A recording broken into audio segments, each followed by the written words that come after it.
साथियों, आज पुनः फलित ज्योतिष के ग्रहों के गुणदोष प्रकृति में मिथुन लग्न की बात करेंगे और इसमें आप सभी का स्वागत है। और आप दो लग्नों को पहले देख चुके हैं, मेष लग्न और मिथुन। मेष लग्न और वृष लग्न में कौन से ग्रह शुभ होते हैं, कौन अशुभ होते हैं, कौन सम होते हैं, योग कारक कौन होते हैं और पूर्ण योग कारी ग्रह कौन से होते हैं, तो वो है कुंडली पहले। अब मिथुन लग्न की कई राशियां होती हैं? मिथुन लग्न की भी दो राशियां होती हैं। तो मिथुन लग्न की दो राशियां होती हैं। तो एक राशि जो होती है, पहली राशि मिथुन लग्न की, जो 3 जिसको संख्यात्मक रखा जाता है, तो ये मिथुन होती है, मिथुन होती है। और दूसरी राशि इसे 6 से होता है, जो कन्या होती है। इसकी दो राशियां कौन कौन सी हैं? मिथुन और कन्या राशि हैं। और इसका स्वामी ग्रह कौन सा होता है? स्वामी ग्रह इसका बुध होता है। तो अब आपने ये जान लिया। जैसे पूर्व में देखा है, आप लोग काफी समझ चुके होंगे कि कैसे शुभ और अशुभ ग्रह की बात होती है। तो शुभ ग्रह की बात होती है तो हमने पहले ही आपको बता रखा है कि केंद्र का भाव शुभ होता है, लेकिन कभी कभी अपनी शुभता रखने में सक्षम नहीं होता है। त्रिकोण जो होता है, त्रिकोण का जो है ये पहला भाव, 5वां भाव और 9वां भाव, ये जो है हमेशा त्रिकोण होता है। 5वां, ये पहला भाव पहले से ज्यादा मजबूत 5वां भाव होता है, 5वें से ज्यादा मजबूत जो है ये आपका 9वां भाव होता है। और उत्तरोत्तर ये एक दूसरे से बली होते हैं। तो ये कभी भी हमेशा जो है इनके स्वामी जो भी होंगे वो शुभ परिणाम देंगे, चाहे वो उनका अन्य राशि जो है किसी दूसरे ग्रह, कहीं अशुभ ग्रह की भी स्वामी क्यों ना हो, लेकिन वो शुभ परिणाम ही देंगे इस लग्न की कुंडली के लिए। और केंद्र कभी शुभ देता है, कभी जो है वो कभी कभी अपनी शुभता खो देता है, जो पूर्व में आता है। जैसे जैसे आता जाएगा उस पर चर्चा करते चलेंगे। तो आज पुनः हम मिथुन लग्न में एक एक राशियों की बात करते चलें सीरियल से। तो पहले आपने ये देख लिया केंद्र का है। केंद्र में जो है ये मिथुन लग्न है इसका। तो मिथुन लग्न के व्यक्तियों की जो है ये द्विस्वभाव राशि है। तीसरी राशि द्विस्वभाव राशि है, पुराना भी रिपीट होता चले। और ये प्रथम भाव है। यहाँ से मानव के शरीर, आकृति, रंग, रूप आदि के बारे में जो है जानकारी की जाती है। और इसका स्वामी बुध है। तो बुध जो है ये केंद्र भाव भी है और त्रिकोण भाव भी है। तो त्रिकोण भाव होने के नाते ये शुभ परिणाम देगा। तो बुध को हम कहाँ रखते हैं? जबकि इसकी दूसरी राशि जो है यहाँ पे केंद्र में है, वो भी शुभ में ही है। तो ये शुभ प्रभाव देगा। तो शुभ प्रभाव देगा तो बुध को कहाँ रखते हैं? बुध को हम शुभ प्रभाव में रखते हैं। बुध क्या होगा? इस लग्न वालों के लिए बुध जो है शुभ प्रभाव देगा। अब दूसरी राशि की बात करते हैं। तो दूसरे भाव में ये मारक भाव कहा जाता है। दूसरा भाव धन, कुटुंब, रत्न बंधन का भी भाव है। लेकिन आपको बताया गया कि दूसरा और 7वां भाव मारक भाव होता है। तो मारक भाव के स्वामी जो है मार्केश भी लगाते हैं कुंडली में। और चंद्रमा जो है इसमें ये है कि चंद्रमा को जो है बुध जो है, बुध चंद्रमा को शत्रु मानता है और चंद्रमा बुध को शत्रु नहीं मानता है। इनकी एक कहानी भी है कि बुध जो है पुत्र जो है चंद्रमा के पुत्र हैं।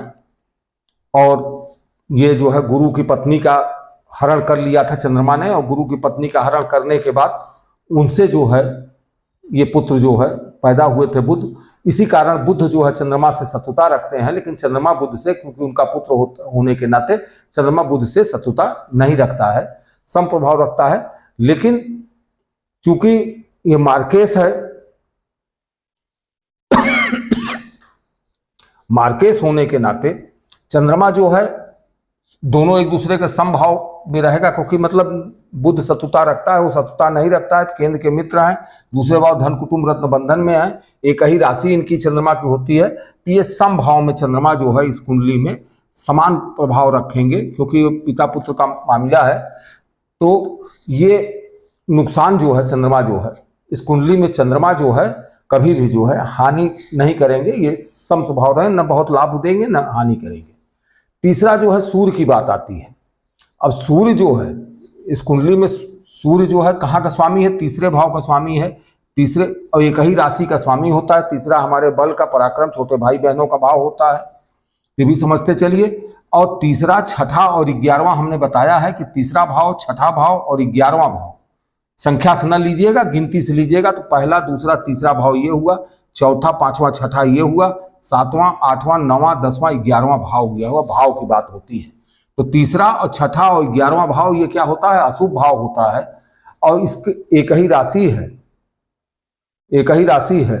तो ये कहाँ अशुभ भाव में बैठी है, तो इसको हम कहाँ ले जाएंगे, सूर्य जो है इसमें, और इसका सूर्य जो है बुध का जो है, सूर्य जो है बुध को जो है समभाव से देखता है, और बुध जो है सूर्य को जो है मित्र से मानता है, लेकिन फिर भी अशुभ भाव का स्वामी होना तो अशुभ ज्यादा है। तो यहाँ पे और नैसर्गिक रूप से भी बुध सूर्य जो है अशुभ ही है, तो अशुभ की संख्या ज्यादा आ रही है, इसलिए सूर्य को हम कहाँ रखेंगे, सूर्य हमारे अशुभ भाव का ही, इस कुंडली में अशुभ प्रभाव ही देगा। अब बुध की बात हो गई, बुध 3 और 6 दोनों बुध हैं, तो बुध की बात हो चुकी। तो और फिर अब आ जाते हैं हम शुक्र की बात। शुक्र भी आप देखिए, शुक्र एक राशि जो है शुक्र की क्या है, एक राशि जो है तुला राशि जो है शुक्र की, वो त्रिकोण में बैठी है, और दूसरी राशि व्यय भाव में बैठी है। ये संतान का, विद्या का, हमारे जो है प्रेम का, इसका भाव होता है, और ये व्यय का भाव होता है, तो इसकी दूसरी राशि उसमें बैठी है। लेकिन यहाँ हमने आपसे बताया कि त्रिकोण की जब भी बात आएगी तो त्रिकोण की राशियां, उसकी दूसरी राशि चाहे कहीं भी बैठे वो शुभ प्रभाव ही देंगी। अतः इस कुंडली में तुला राशि जो होगी, तुला राशि क्या है, और ये शुक्र की राशि है, तो शुक्र हमारा क्या देगा, शुक्र हमको शुभ प्रभाव देगा, इस कुंडली में शुभ प्रभाव मिलेगा कुंडली से। अब अगली राशि आपकी आ जाती है, तो अगली राशि कौन सी है, अगली राशि मंगल की राशि है। तो मंगल की राशि वृश्चिक राशि है। यहां से आप शत्रु, रोग, चिंता, संदेह, पीड़ा देखते हैं, यहां से आय को देखा जाता है, और बड़े भाई बहन को भी देखा जाता है। तो ये क्या है, मंगल जो है क्यों है बैठा है, 3, 6, 11, इसकी एक राशि 6वें भाव में है, एक राशि 11वें भाव में है, तो दोनों राशि अशुभ भाव में बैठी हुई है। और लग्न का शत्रु जो है बात आती है जहां, तो बुध जो है, बुध मंगल को सम मानता है, लेकिन मंगल जो है बुध को अपना शत्रु मानता है। तो कुल मिला के ये भी अशुभ की श्रेणी में आते हैं, कि ये जो है सूर्य क्या आएंगे, मंगल जो है इस लग्न में अशुभ भाव में ही हम जानेंगे, और अशुभ भाव में ही समझेंगे, इसको का अशुभ प्रभाव देगा। मंगल इस कुंडली में, मिथुन लग्न की कुंडली में शुभ प्रभाव नहीं देगा, ये अशुभ प्रभाव देगा। अब आप आ जाइए उसके बाद अगली राशि धनु राशि है। धनु राशि केंद्र में बैठी है, केंद्र में बैठी है तो केंद्र में शुभ प्रभाव देना चाहिए। और दूसरी राशि इसकी मीन राशि है, वो भी केंद्र में बैठी है, तो केंद्र अशुभ है। और इसमें जो है गुरु जो है बुध को जो है शत्रु मानता है, गुरु बुध को शत्रु मानता है, लेकिन बुध जो है गुरु को जो है सम मानता है, शत्रु नहीं मानता है, तो मित्र भी नहीं मानता है। लेकिन चूंकि गुरु और बुध ये केंद्र में है, दोनों शुभ है, केंद्राधिपति दोष तो लगेगा गुरु को, लेकिन उसका अलग चैप्टर है, केंद्राधिपति दोष की बात करेंगे तो अलग से बात करेंगे। यहां पे हम बात करेंगे चूंकि दोनों शुभ भाव में है, और स्वयं नैसर्गिक रूप से शुभ भाव का ही स्वामी है। एक बुध जो है सम से स्वभाव रखता है, और एक ही जगह अशुभ की बात आ रही है कि गुरु जो है उससे अशुभ भाव रखता है, तो एक अशुभ बाकी सब सम हो रहा है। तो इसको हम क्या करेंगे, इसको गुरु भी इस कुंडली में क्या होगा, गुरु इस कुंडली में, गुरु मतलब बृहस्पति, आप समझ लीजिए बृहस्पति ग्रह भी इस कुंडली में सुप्रभाव देने में सक्षम होगा।